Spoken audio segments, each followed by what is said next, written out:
His Excellency Professor Yemi Oshinbayo, the Vice President of the Federal Republic of Nigeria, who will be joining us virtually on this momentous occasion of the Nigeria-India Open Session of the Nigeria-India Business Council, Business Forum. His Excellency Otunba Richard Adeni Adebayo, Minister of Industry, Trade and Investment, Federal Republic of Nigeria. Honorable Minister of Power, Honorable Minister, Federal Ministry of Mines and Steel Development. My counterpart, His Excellency Ambassador Zubairu Dada, Honorable Minister of State, Ministry of Foreign Affairs, Nigeria. His Excellency, the Executive Governor of Kano State. His Excellency Mr. Ahmed Sule, High Commissioner of Nigeria to India. Mr. G. Balasubramaniam, High Commissioner of India to Nigeria, Benin and Chad. The Inspector General of Police, Mr. M. Sevla Naik, Joint Secretary, Central and West Africa, Ministry of External Affairs, New Delhi.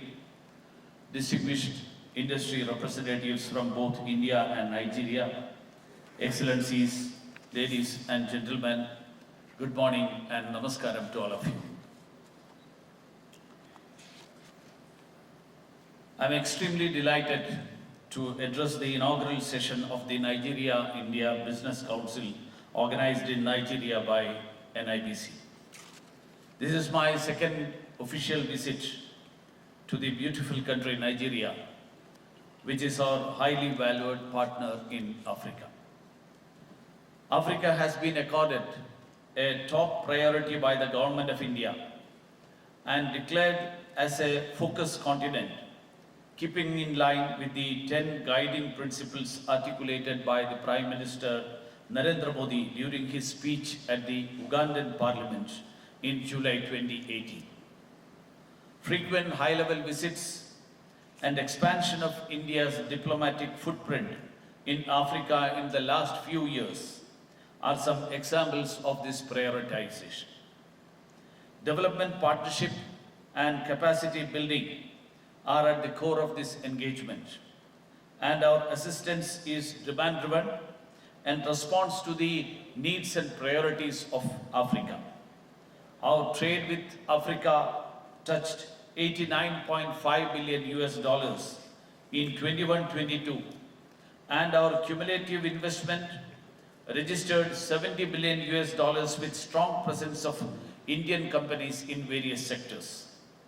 This is besides our strong defense and people-to-people ties. Nigeria is the heart of this overall engagement with Africa. It's but fortuitous that today's event is happening merely a month after the very successful CII Exim Bank Conclave on India-Africa Growth Partnership held in India, in which His Excellency Adebayo, Minister of Industry, Trade and Investment of Nigeria, participated. There were 41 more countries from Africa at the event. This is ample evidence of India's commitment for successful engagement with Africa, and with Nigeria in particular being the most populous and the largest economy in Africa. Nigeria has always been a favorite destination, investment destination for Indian businesses. I am aware that there are around 135 Indian companies in Nigeria, which are estimated to have invested over $20 billion.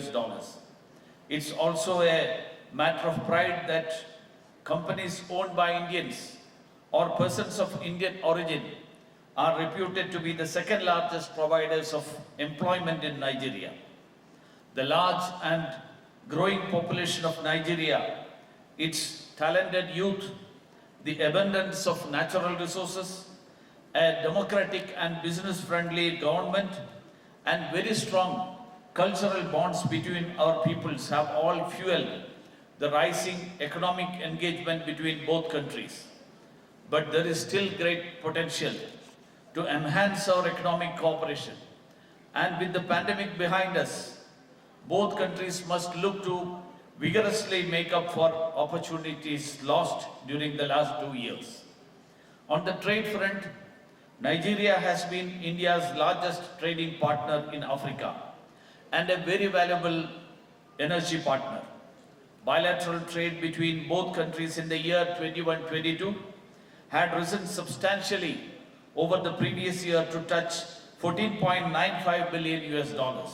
Friends, collaboration in trade and economic fields between two countries is made a lot easier when the political relationship is strong and the leadership of the countries are committed in further improving the ties. I'm glad that this is the case between India and Nigeria. India-Nigeria relations started even before Nigerian independence in 1960, with the establishment of our mission in Lagos in 1958. Our shared colonial past, diverse populations and common economic agenda based on democracy and sustainable development have united us even on the global stage. We have common positions on most issues affecting the developing world, climate change and terrorism, especially cross-border terrorism. We are supportive of Nigeria's aspirations in the international arena, and we are optimistic that our countries can enhance our cooperation, our coordination at multilateral fora, especially with India scheduled to host the prestigious G20 summit in 2023. During the COVID pandemic, our cooperation had only intensified with regular telephonic interactions between our leaders. Supply by India of over 7 tons of essential medicines during the peak of the pandemic and gifting of 100,000 made in India vaccines to Nigeria under our Vaccine Maitri initiative. We are now exploring the possibility of joint manufacturing facilities for COVID and other vaccines with select African countries, and we understand that Nigeria is also interested in such partnerships with India. Friends, India has always been a very reliable partner for its friends in Africa and is committed to the socio-economic development of Africa in accordance with its development priorities. Your priorities are our guiding principles for economic cooperation, and our assistance in this area has always been keeping in the best interest of your country. Development partnership has been one of the most important pillars of our relationship. It's heartening to note that the development cooperation projects are bringing positive changes on the lives of people of Africa. In Nigeria, Government of India through Exim Bank of India is financing a solar power plant and street lighting project in Kaduna State and a gas-based power plant in Cross River State at a combined cost of nearly 60 million US dollars. We greatly appreciate the Nigerian government's efforts on self-reliance to encourage local manufacturing, promote sustainable agriculture for economic development, diversify its energy mix from crude oil to gas and other forms of renewable energy, and to obtain investment into its infrastructure projects. Today, the multi-sectoral, high-level business delegation from India present here is ready to collaborate in different sectors. While there is a tendency to follow the known path and traditional methods of doing business, I would urge the companies to look at the strengths of India in various futuristic fields like fintech, artificial intelligence, health including vaccine manufacturing, digital and green growth, and adapt them to the needs and requirements of Nigeria. India's experience in innovative technology-based solutions to the different problems, spurt of growth in unicorns and startups, adaptation of new technologies including drones are some of the areas that could lead to increase in interaction between our two economies. The International Crops Research Institute for the Semi-Arid Tropics, which is headquartered in Hyderabad, India, and which has won the 2021 Africa Food Prize, already has collaboration with Nigeria and has a center in Kano State where scientific research and experience sharing takes places in various products including millet. Nigeria has significant land to offer for production of various products, and Indian companies should explore the opportunity to invest in crop production while creating large-scale employment, generating income, and even allow the economy to move up the value chain through creation of agro-processing facilities. The next edition of Defence Expo is scheduled to be held in end October 2022 in India. There is a huge scope for cooperation between Indian and Nigerian industries in this area. We envisage our Nigerian partners as critical to two important international initiatives spearheaded by India: the International Solar Alliance and the Coalition for Disaster Resilient Infrastructure. Both these are areas not only provide excellent opportunities for cooperation, but would also meet the urgent needs of Nigeria. I think there is ample scope in the sphere of technology, and with our emphasis on trust and transparency, India and Nigeria make natural partners. Friends, if the past is any indication, I remain optimistic. In our endeavor to increase our interaction, we should also be mindful and not forget the value and strength of the soft power. The importance of human resources in our relationship cannot be overstated. We are committed to enhancing capacity building and skill development among Nigerian youth. In this context, we had announced 50,000 scholarships to African students during the India-Africa Forum Summit 3 in 2015, out of which more than 32,000 scholarship slots have already been utilized.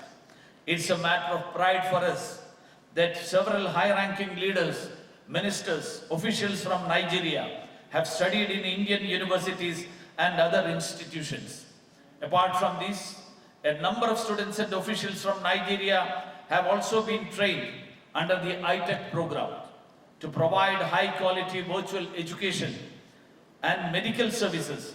India and Nigeria have also signed a E-Vidya Bharati and E-Arogya Bharati MOU for tele-education and telemedicine.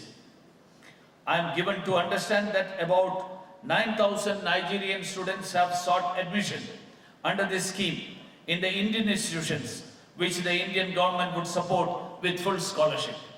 During the visit of His Excellency Mr. Onyema, Foreign Minister of Nigeria, to India in April 2022, he mentioned about the collaboration between Nollywood and Bollywood. There is already a production, Namaste Wahala, that has received great reviews. As we speak, there are efforts underway to shoot more such ventures. An agreement for joint productions is also under negotiations. I am happy to see that representatives of this field are also participating in this event. This is another new area for positive cooperation.